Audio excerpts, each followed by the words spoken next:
그러면은 예, 계속 이어서 해보죠. 이제 프라이머의 문제는 이렇다는 거고, 두 번째는 이제 그거죠. 이제 우리가 식별 증폭 판정인데, 증폭은 했고, 예, 이 판정 문제를 한번 보죠. 판정 문제를 한번 봅시다. 자, 그러면은 이게 참 좀 그런 게, 이게 이제 CT 횟수잖아요. 예. 그 CT 횟수가 뭐, 이게 이제 12하다. 11에서 뭐 20이다. 그 다음에 뭐 21에서 30이다. 31에서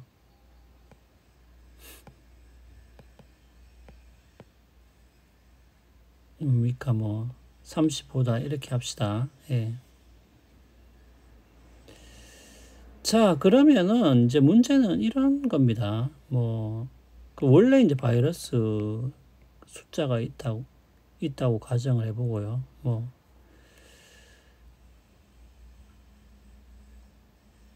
이렇게 생각해 보면 되겠죠. 여러분들이 그냥 두 사람을 생각해 봅시다. 예.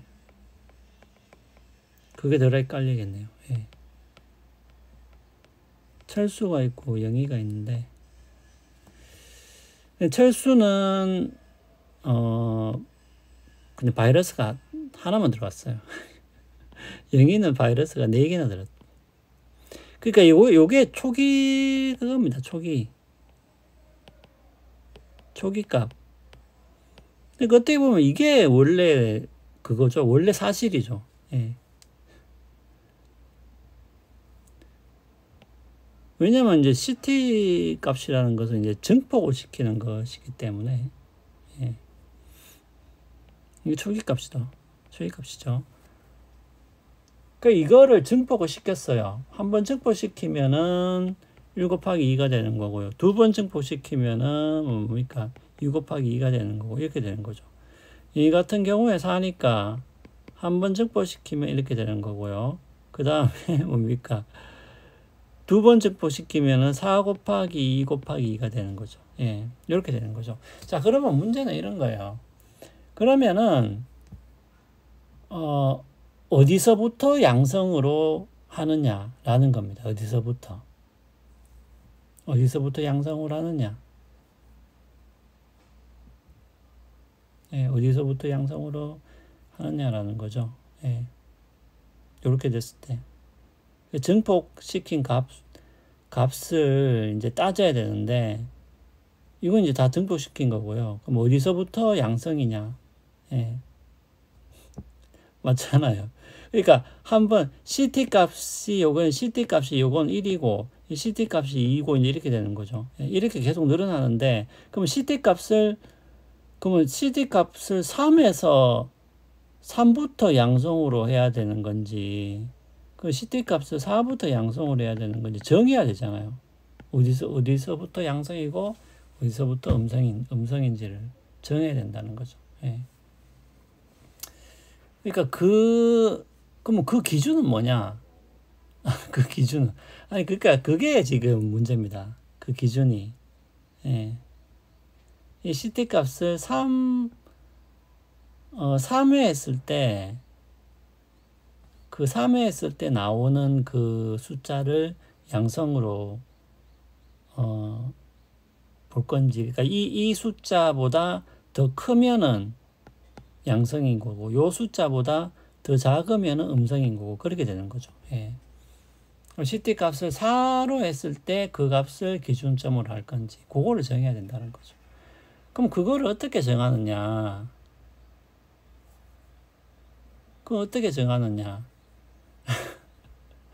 그러니까 이게 좀 웃기는 거예요. 좀 이상한 거예요. 이게 지금. 그러니까 왜 이상하냐면, 예를 들면, 철수는 지금 1개만 있고, 영희는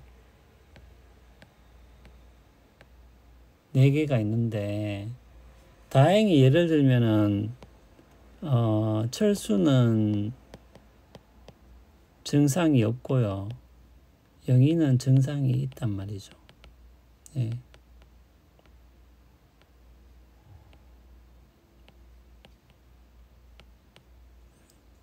그러면 지금 비슷하게 돌아가잖아요. 그 하나 있을 때는 없는데 네 개 있을 때 증상이 있으니까. 예. 그럼 얘를 이제 증폭을 이렇게 시킨다는 거죠. 얘는 이제 8이 되고 얘는 2가 되고. 예. 그러면 예를 들면 8을 기준점으로 하자. 그럼 얘는 이제 8보다 적으니까 다행히 이제 증상도 없으니까 얘는 이제 음성이 되는 거고, 얘는 좀 맞아 떨어지죠. 예. 일단 있고 8이니까 예. 얘는 이제 양성이 되고 얘는 음성이 되고. 예. 그렇게 비슷하게 맞아 떨어지는데, 만약에 거꾸로 되면 어떻게 되느냐?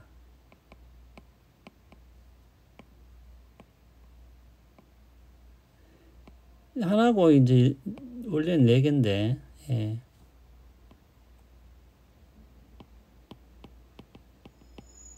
둘 다 무증상이다. 야, 이때부터는 이제 골치 아파지는 거죠. 예, 둘 다 무증상이다. 이렇게 되면은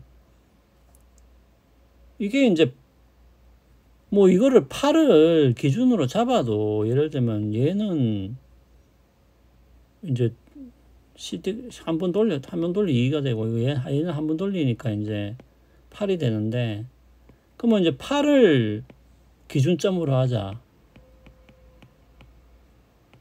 그러면 이제 얘는 무증상이라도 양성. 얘는 다행히 무증상인데 8보다 적으니까 음상, 이렇게 되는 거죠. 그러니까 이제 양성인데도 뭡니까? 증상이 없지 뭐. 예. 원래 증상이 없었으니까. 좀 이상하죠. 예. 거꾸로라고 생각해도 더 웃기죠. 예. 거꾸로다. 예를 들어서 뭡니까?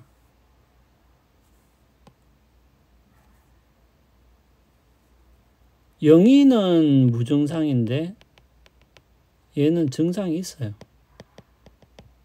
아니, 그럴 수 있잖아. 바이러스가 얘는 원래부터 적게 들었고 얘는 많이 들어왔는데도 얘는 증상이 없고 얘는 증상이 있을 수 있잖아요. 근데 8을 기준점으로 했다. 그러면 얘는 그냥 양성이지. 그 얘는 증상이 있어도 뭡니까? 8을 기준으로 했으니까 음성이죠. 요래 되는 거죠. 그러니까 CT 값, 물론 그렇다고 해서 뭐 이런 PCR 검사의 논리가 전혀 말이 안 되느냐 하면 그런 건 아니죠. 여러분들 가만히 생각해 보면 이제 증폭을 해서 이것이 상대적으로 얼만큼 많으냐 적으냐 이것을 구분한다는 이런 발상 자체가 꼭 틀린 것은 아니죠. 뭐 그렇게 우리가 그 확인을 해볼 수 있는 거잖아요. 왜냐하면 바이러스라는 게 워낙 크기도 작을 뿐만 아니라 양이 작을 수도 있기 때문에. 그러니까 이제 결국은 뭐냐면은 바이러스에 감염되어도 예를 들면은 우리가 지난번에 이야기했죠. 그 바이러스라는 것이 우리 몸 안으로 무조건 들어왔다고 해서 문제가 되는 것은 아니고, 이것이 세포 안으로 일단은 들어가야 되고요. 세포 안으로 들어갔다 하더라도 뭡니까? 복제가 돼야 되죠. 복제가 실패하면은 또 꽝이죠. 예. 왜냐하면 복제가 실패를 하면은 증식이 안 되니까. 예. 그러니까 바이러스에 감염되어도 이것이 건강상의 문제가 있느냐 없느냐, 요것을 판단할 수가 있어야 되겠죠. 예. 예를 들어서 건강에 문제가 없다. 건강에 문제가 있다. 요 판단을 내릴 수 있으면 좋은데 우리가 CT값만 가지고 이 판단을 내릴 수는 없는 것이죠. 예. 아니면 CT값만 가지고 이 판단을 내릴 수 있으려면 그 데이터가 그만큼 뭔가 축적이 되어 있든지, 그래서 뭐 CT값이 얼마일 때 몸이 좋더라 안 좋더라 이런 최소한 그러면 통계 그런 추정치라도 있어야 되겠죠. 만약에 예, 이 판단을 하려면 예. 그렇기 때문에 그냥 일률적으로 우리가 뭐 CT값 자체를 30으로 한다. CT값 자체를 35로 한다 하는 것 자체가 반드시 중요한 건 아니라는 것이죠. 아까도 우리가 방금 살펴봤죠. 우리가 방금 살펴봤지만은 바로 이런 문제가 있잖아요, 지금. 예. 바로 이런 문제가 있기 때문에 이 CT값 자체를 30으로 하냐 35로 하냐 물론 이것도 중요하겠지만은 그럼 CT값을 30으로 해서 우리가 요거를 기준으로 양성과 양성과 음성을 나누는 것이 지금 이 기준하고 딱 맞아떨어지냐 요거까지를 판단을 해줘야지 정확하게 되는 것이죠. 왜냐하면은 양성이 되어도 뭡니까? No problem. 양성이 되어도 건강상에 아무런 문제가 만약에 없다고 한다면은, 그죠? 없다고 한다면은 그 양성이라는 것은 단지 우리가 바이러스에 얼마나 감염되었는가라는 것을 확인하는 것이지, 이 사람이 양성이라고 해서 반드시 건강상에 문제가 있다라고 말을 또 할 수는 없는 것이죠. 그렇기 때문에 결국은 이 값이 나름대로 의미가 있으려면은 이거하고 연동이 돼야 된다. 연동이 돼야지만이 되는데, 그렇기 때문에 결국은 이 값만 가지고 우리가 이야기를 할 수는 없고, 이 값하고 플러스 그 사람의 몸 상태라든지 어떤 다른 정보가 또 필요한 것이고, 그리고 이 값으로 이것을 판단하려면 어떤 통계적인 축적된 자료가 있어야 되겠죠. 그러니까 뭐 평균적으로 CT 값이 이런 사람이 대체적인 건강 상태가 이렇다라는 어떤 그런 축적된 데이터 자료가 있어야 되는 것이겠죠. 그게 과연 지금 있느냐 하는 그 문제가 있는 것이죠, 사실은. 근데 상식적으로 생각해서는 워낙 많은 사람이 검사를 받았기 때문에 우리나라에서도 이런 식의 어떤 통계 수치가 있을 것 같기도 한데, 없을 수도 있어요, 근데. 자, 하여튼 그 문제가 있고요. 세 번째 문제까지 말하고, 요 PCR을 마무리하도록 하죠. 근데 요 세 번째 문제는, 요거는 여러분들, 요거는 설입니다, 설. 요거는 조금 요거는 약간은 과격한 주장이에요. 제가 봤을 때는. 그래서 요거는 여러분들이, 그러니까 앞에 것까지는 대체적으로 사람들이 또 알고 있는 것이기도 하고, 또 전문가들도 어느 정도 인정하고 있는 부분인데, 요 세 번째 부분은, 물론 요것도 학술지에 나온 주장이긴 한데, 요거는 약간 논란의 여지는 있습니다. 그 말은 뭐냐면은, 보세요. 바이러스가 있죠. 그 다음에 프라이머가 있죠. 세 번째 주장은 별다른 건 아니에요. 그러면, 보세요. 바이러스라는 게 일단은 있어야지만이 프라이머가 바이러스 이렇게 딱 붙겠죠. 그죠? 그러면은 얘가 일단 이미 코로나 바이러스 19여야지 되잖아요.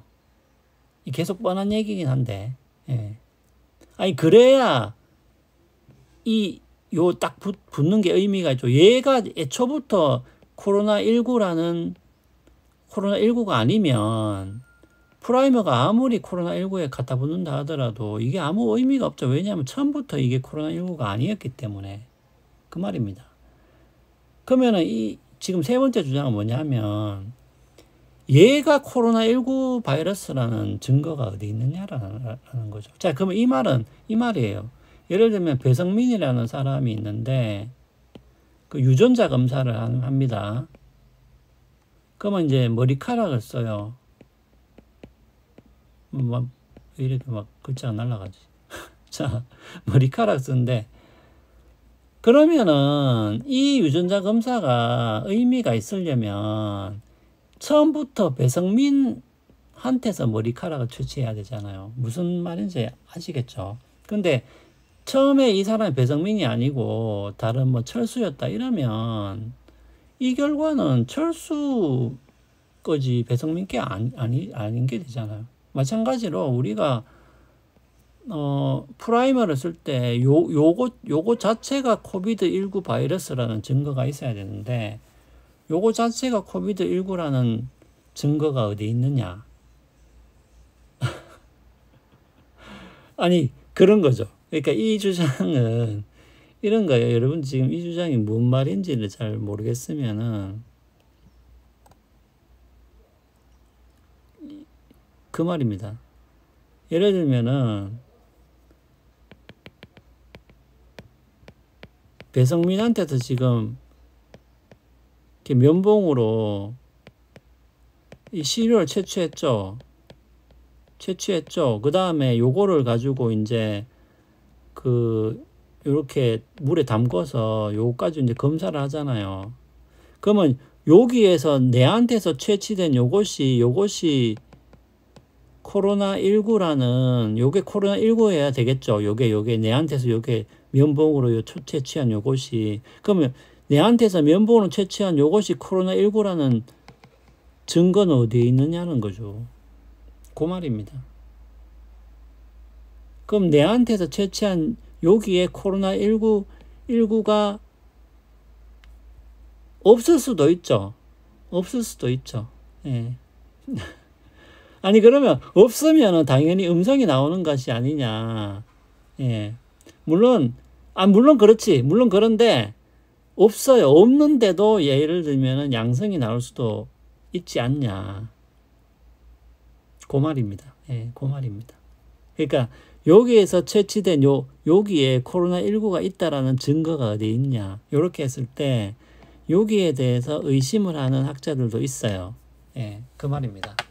자, 요거는 요렇게 의심하는 사람도 있다 정도만 알아두시면 되겠습니다. 그리고 이거는 그럴 수 있겠죠. 그러니까 없으면 당연히 음성이 나오겠지. 근데 없어도 양성이 만약에 나올 수 있다면은 만약에 그렇잖아요. 검사 오류를 해서 양성이 나올 수 있다라면은 이것도 하나의 문제가 될 수 있겠죠. 그럼 애초부터 여기에는 코로나19라는 게 없었는데 말이죠. 그죠? 예, 그 말입니다. 자, 그러면은 PCR 검사의 원리 그리고 PCR 검사의 문제는 여기까지 하면은 되겠습니다. 예, 이 정도 알아두시면은 여러분들이 뭐 어떤 문제가 있다 그리고 어떤 논리로 진행된다 하는 것들은 여러분들이 이제 이해를 하셨을 겁니다. 자, 그러면은 요 동영상 강의는 계속 좀 이어서 하겠습니다. 이번 주에는.